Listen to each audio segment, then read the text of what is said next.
Selamat tengah hari semua, nama saya Evne Eli bin Justin dengan nomor metrik MS0106140011.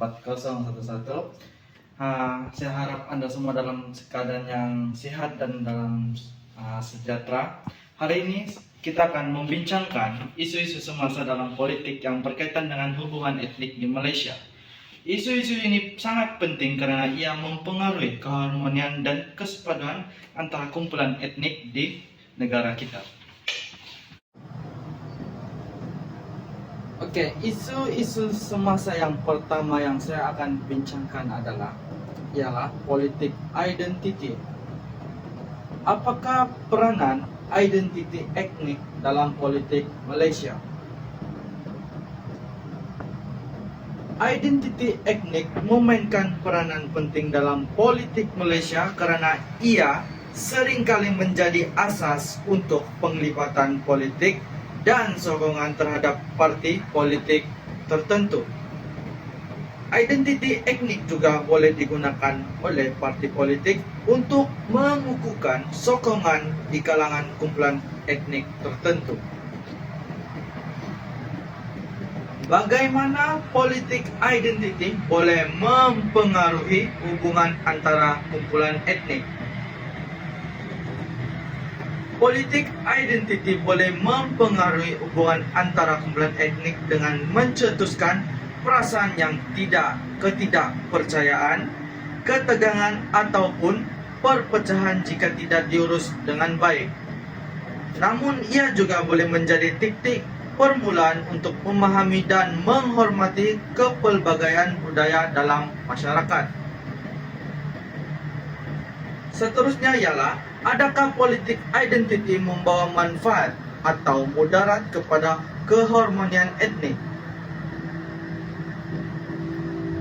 Politik identiti boleh membawa manfaat kepada keharmonian etnik apabila digunakan secara bijak untuk meraihkan kepelbagaian budaya dan memperkukuhkan perpaduan.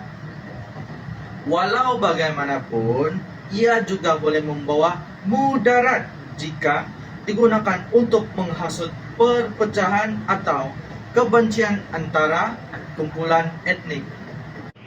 Oke, seterusnya isu yang saya akan bincangkan ialah isu bangsa dan agama. Bagaimana isu bangsa dan agama digunakan dalam politik Malaysia?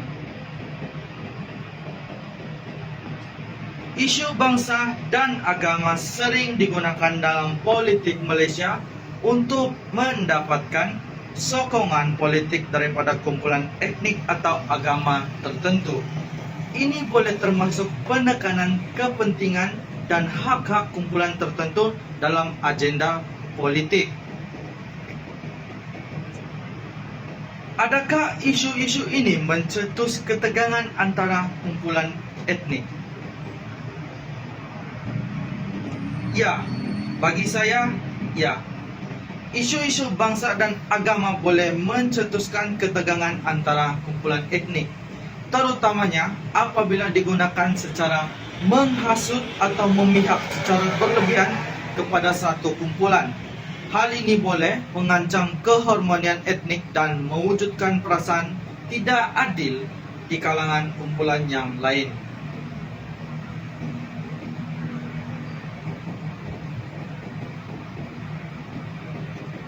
Apakah langkah-langkah yang boleh diambil untuk mengurangkan kesan negatif isu-isu dalam politik?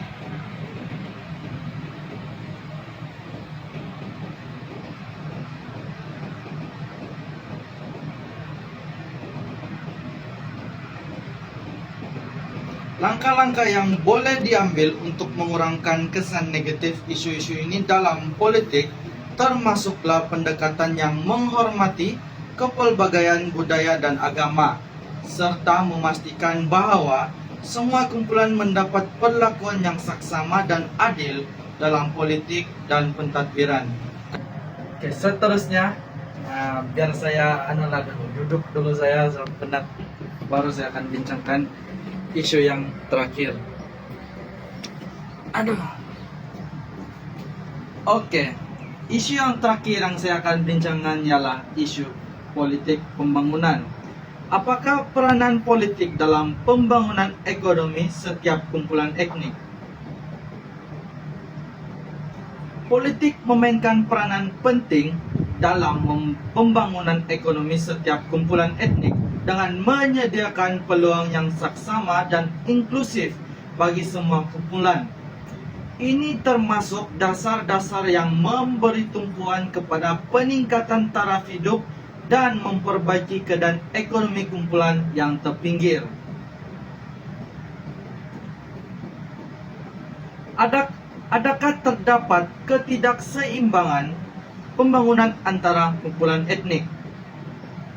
Ya, terdapat ketidakseimbangan pembangunan antara kumpulan etnik di Malaysia. Kumpulan etnik tertentu mungkin menghadapi cabaran ekonomi yang lebih besar berbanding kumpulan yang lain disebabkan oleh faktor sejarah, struktur ekonomi, atau dasar-dasar yang tidak saksama. Bagaimana politik pembangunan boleh menyokong keharmonian etnik? Politik pembangunan boleh menyokong keharmonian etnik dengan menggalakkan pembangunan ekonomi yang saksama dan inklusif bagi semua kumpulan. Ini termasuk mengurangkan kesenjangan ekonomi antara kumpulan, memberikan peluang pendidikan dan pekerjaan yang sama, dan tidak lupa juga memperbaiki infrastruktur di kawasan yang terpinggir. Seterusnya ialah cadangan penyelesaiannya untuk setiap isu. Untuk memperbaiki hubungan antara kumpulan etnik dan mewujudkan masyarakat yang lebih harmoni, beberapa langkah strategik perlu diambil. Pertama sekali ialah pendidikan tentang kepelbagaian budaya dan hormat antara kumpulan etnik perlu diperkenalkan secara meluas. Ini bukan sahaja meningkatkan pemahaman mengenai kepelbagaian budaya, tetapi juga memupuk sikap hormat dan toleransi terhadap perbezaan. Pendidikan lintas budaya yang menggalakkan pengalaman dan pembelajaran praktikal boleh membantu mengukuhkan kesadaran ini dalam kalangan generasi muda, memupuk pemahaman yang lebih mendalam tentang keunikan setiap kumpulan etnik, serta mengurangkan stereotip dan prasangka. Selain itu, penting untuk meningkatkan dialog dan komunikasi antara pemimpin politik dari pelbagai kumpulan etnik.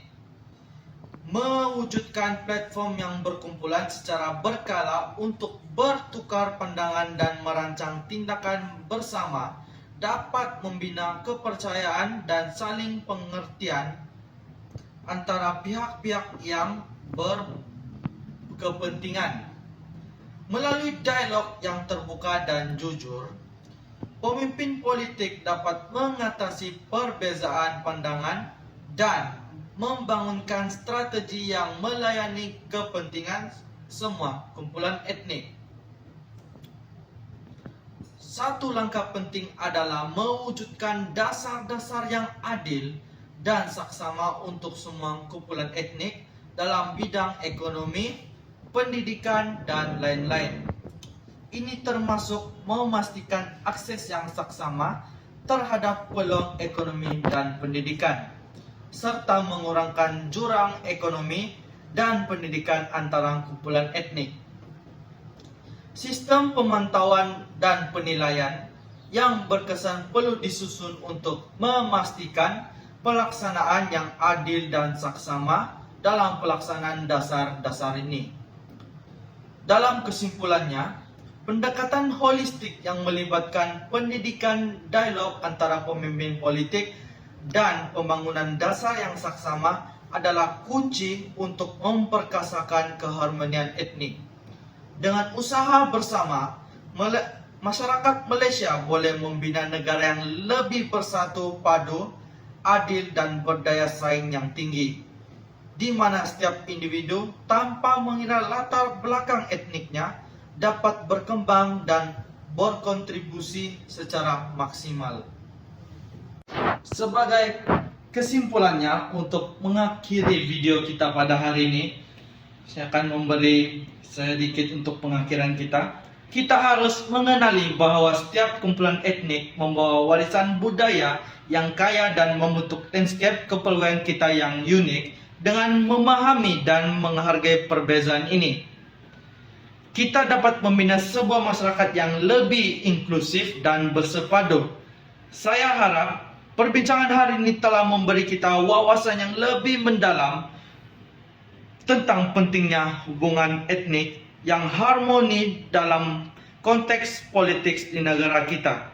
Marilah kita terus berusaha untuk menjaga keamanan, keselamatan, dan kehormatan di negara kita demi masa depan yang lebih cerah dan bersatu.